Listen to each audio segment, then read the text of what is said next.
Hi everybody, I just want to talk about the impact of inflation on different groups. This is pretty important, some of the concepts here, because you're definitely going to get asked questions in the exam about how do you explain the impacts of inflation on different groups. So I thought I'd just run through with you some of the key sort of ideas around how does inflation affect individuals and groups, and to what extent are they affected. So first of all, I'm going to start with what we call low-income families. Low-income families, so they are families who would typically be earning a wage or a salary, and obviously would tend to be a small wage or salary.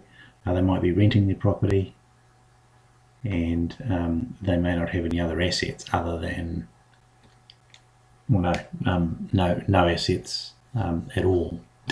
So in their case, what does inflation do? Well, I've assumed that low income earners are less likely to get wage increases. So I'm saying there's no increase in the wages. Okay, so therefore their real income goes down. So the point there is if you have 5% inflation and your wages are staying steady, then that means prices are increasing by 5%. So you can purchase less after a year of 5% inflation than you could at the beginning of that year. So that's the impact on real incomes. So they go down. Obviously, the cost of rent and food go up, because as inflation's increasing, then the cost of living increases. And so overall, that makes lower income households worse off from inflation. Okay. Now let's take a look at a second group, and we're going to describe those people as higher income earners. Now they may well own their own home. They could have other property, so they might own rental properties. They might have other assets as well, such as shares, etc. Okay, so what's the impact of inflation on these groups? Now I'm going to make another assumption here. The assumption is that they have at least some ability to negotiate higher wages. So some ability to negotiate higher wages. So they may be able to negotiate wage rises that keep pace with inflation at least. So for example, we said 5% inflation. If there was 5% inflation and they negotiated a 5% pay rise, at least their wages would keep pace with inflation.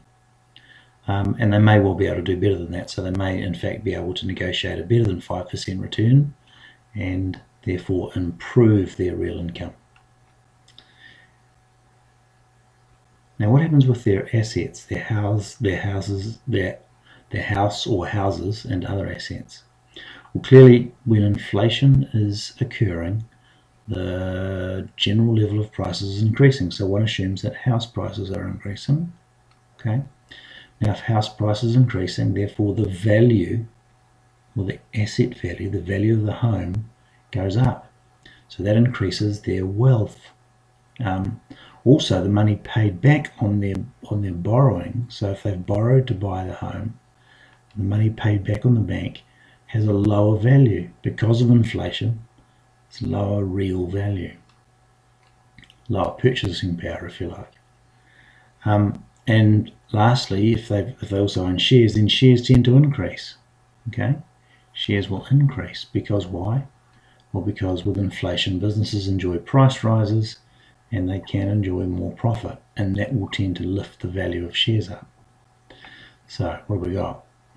Inflation can have positive effects on households who own assets.